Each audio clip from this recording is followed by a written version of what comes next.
Learn to think in second and third order effects. Keep asking yourself, and then what? Asterisk, asterisk. The world isn't a straight line. Never has been. It's a giant, interconnected network. A spider web so complex you can hardly imagine it. You touch one strand, and the whole damn thing trembles. The folks who really understand the rules of the game don't have a map in their heads. They have a compass that constantly asks themselves the simplest yet most profound question I know. And then what? Now, that question sounds so simple a fool could ask it. But it's the great dividing line I've seen between wisdom and foolishness, between wealth and poverty. Asterisk, asterisk. The mediocre mind stops at the first answer, asterisk, asterisk. I've seen far too many so-called experts whose main talent is making simple things complicated. They use all sorts of models and jargon to tell you why this stock will go up, why that market has potential. They give you a single data point, a conclusion that looks airtight, but they never tell you what lines will extend from that point or what kind of web those lines will weave. They're in the business of providing answers, not thinking through questions. A mediocre investor will say, this company's new technology is absolutely incredible. It's going to disrupt the whole industry. I have to buy it now. That's classic first-order thinking. He's blinded by the halo of the technology itself. But someone with half a brain starts to ask, and then what? All right, the tech is great. And then what? Are the production costs high? Can they get the manufacturing yields under control? Will competitors just copy it in a heartbeat? And then what? Even if the tech is superior, is their marketing any good? How long will it take for consumers to actually adopt this new thing? And then what? If it really does disrupt the industry, will it attract an antitrust investigation from the government? It poke the old giants, provoking a destructive price war. You see, once you start asking, and then what? That shiny opportunity starts to reveal its true, complex, and uncertain nature. You're no longer looking at a single point, but at a whole chain of interconnected possibilities, a long causal sequence.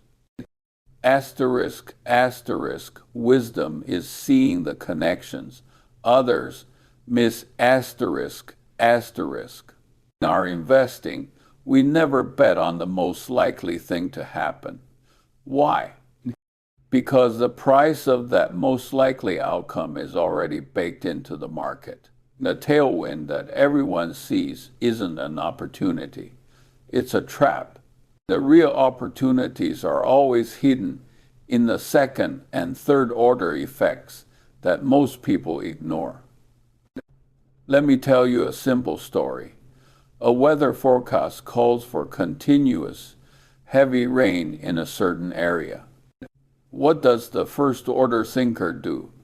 He thinks, it's going to rain, so I should bring an umbrella. Or maybe the companies that sell umbrellas will do well. That's the most direct, obvious reaction.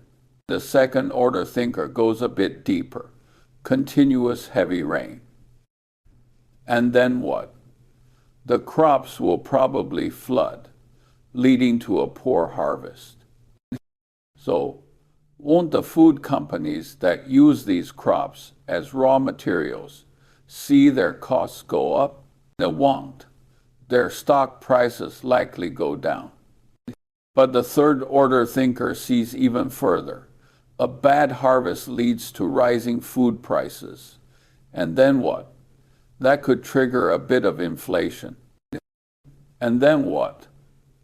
To curb that inflation, the central bank might signal a tightening of monetary policy. And then what? The market's expectation of a rate hike could then hammer the valuations of high-debt tech companies and the real estate sector.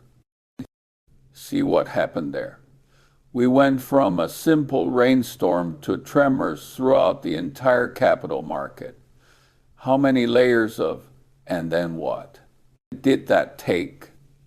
With each new layer, the landscape you see changes completely. The others see rain. You see a chain reaction rippling through the entire economic ecosystem. That's wisdom about how much you know. It's about how you connect what you know. Asterisk, asterisk, don't be the hammer that only sees nails. Asterisk, asterisk. A lot of people are highly educated. They're brilliant in their own fields. Top-tier engineers, lawyers, doctors. But outside of their specific domain, their thinking ability often degrades to a surprising degree. This is what I call man with a hammer syndrome. When the only tool you have is a hammer, every problem starts to look like a nail. An engineer tries to solve everything with engineering logic. A lawyer analyzes every situation through a legal framework. They trap themselves in a narrow circle of competence. And when it comes to the world outside that circle, they're blind. Or rather, their brain simply doesn't have the software to process that information. But the world doesn't operate according to academic disciplines. Physics, biology, psychology, economics. We drew those boundaries artificially. In the real world, they're all mixed together, all interacting with each other. When you're analyzing a company, you can't just look at its financial statements. That's accounting. That's first-order stuff. You have to ask, and then what? What's the psychological state of the management team? Are they driven by greed or by fear? Are they trying to build long-term value or just juice the next quarterly report? That's psychology. The what? What role does this company's product play in the evolution of human society? Is it riding a huge, irreversible trend, or is it trying to fight a tide it can't possibly stop? That's thinking with a model from biology evolution. And then what? Could the company's very success lead to it becoming a bloated, bureaucratic mess, ending up like a giant dinosaur that goes extinct because it can't adapt to change? That's the second law of thermodynamics from physics, the law of entropy. You see, only when you have a lattice work of mental models in your head can you truly begin to think in second and third orders. You can look at the same problem from different dimensions and see the connections and risks that others miss. Otherwise, you're just trying to fix a complex machine full of screws, gears, and circuit boards with nothing but a hammer. That's not just laughable. It's extremely dangerous.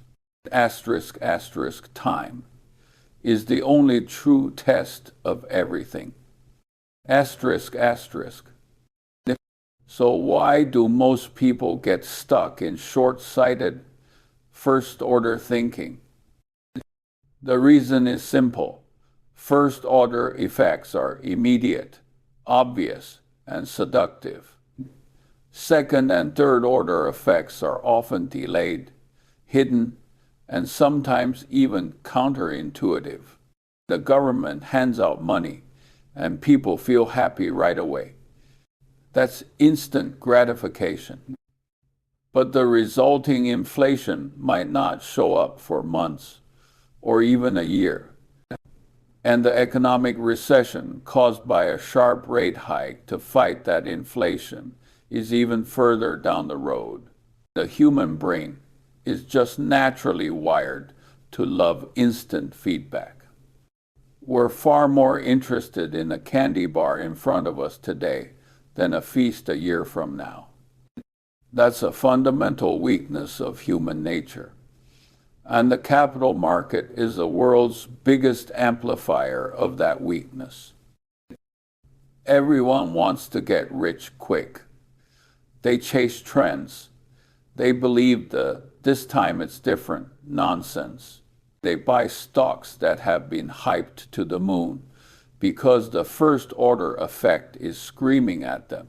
It's going up. You're losing out if you don't buy. They never stop to ask. And then what? What's supporting this sky-high valuation? And then what? The story falls apart. Who's going to be the last fool holding the bag? They think in terms of days and weeks.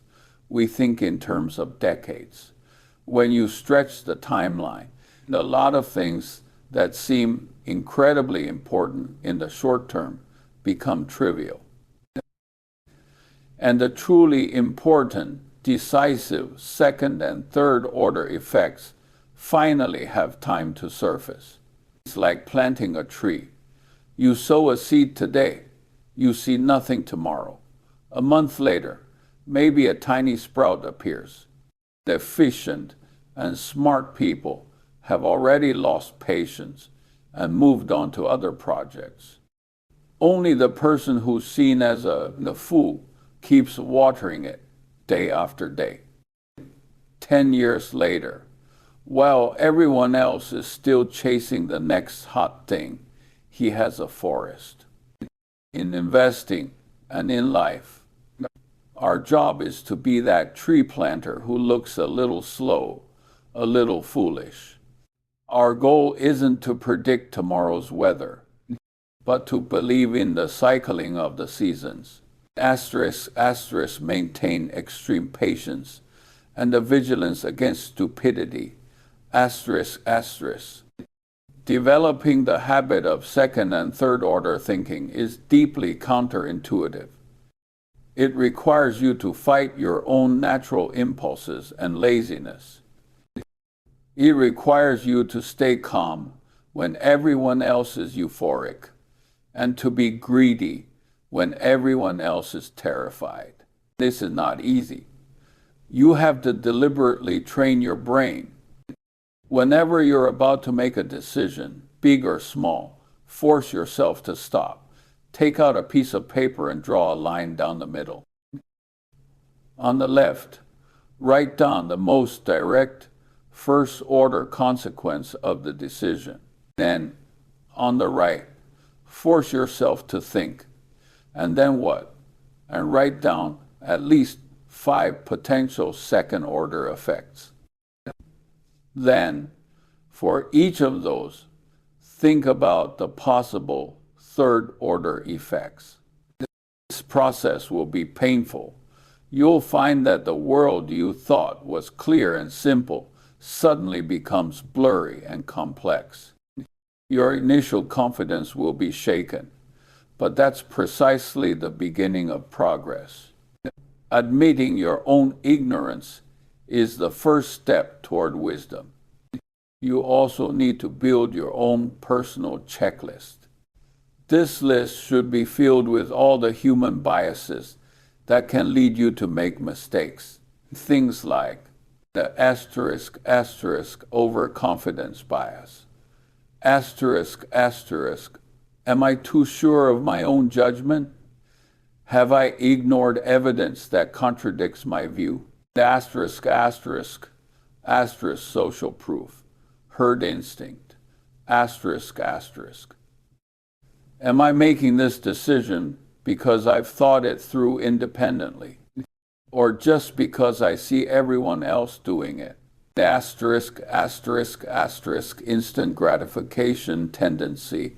Asterisk, asterisk, am I sacrificing long-term value of great importance for a trivial short-term gain? Asterisk, asterisk, asterisk, man with a hammer tendency. Asterisk, asterisk, am I only using my favorite, most familiar tool to think about this? Should I look at it again from a psychological, physical, or biological perspective? This process is like installing antivirus software for your brain. It will constantly pop up to warn you against the most common mental viruses. My whole life, I've been in a battle against human stupidity, especially my own. And I've found that the height of wisdom a person can reach isn't determined by how smart they are, but by how honest they are about their own stupidity. When you see a crowd cheering for a patently bad idea, don't argue with them. Just watch quietly and ask yourself, and then what? How badly will this mob of fanatics screw things up? And then what? The ensuing chaos. Will there be some truly valuable opportunities that get mispriced and thrown out with the trash? Asterisk, asterisk. Start your thinking where others stop. Asterisk, asterisk. This world doesn't reward the people who run the fastest. It rewards the people who see the furthest. The only way to see far is to constantly ask, and then what? That question is like a surgeon's scalpel. It helps you cut through the surface of things to see the complex internal structure woven from countless chains of cause and effect. It will make you cautious because you'll see that any seemingly wonderful beginning can trigger a cascade of disastrous consequences. Many so-called innovations in the long run cause far more harm to society than good. It will also make you more patient because you'll understand that truly great things need time to marinate. Their value doesn't fully manifest in the first-order effect. It reveals itself in the second and third-order chain reactions, the compounding like a snowball rolling downhill. So, forget all that garbage that teaches you how to get rich quick. Forget all those dazzling market predictions. That's just mental opium for fools. Starting today, carve these 4 words into your brain. And then what? Your boss proposes a new strategy. Ask yourself, and then what? A politician makes an exciting promise. Ask yourself, and then what? To start your real thinking where others stop. That's the most valuable advice I can give you.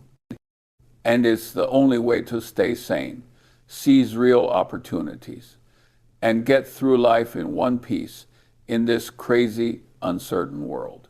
There's no other way.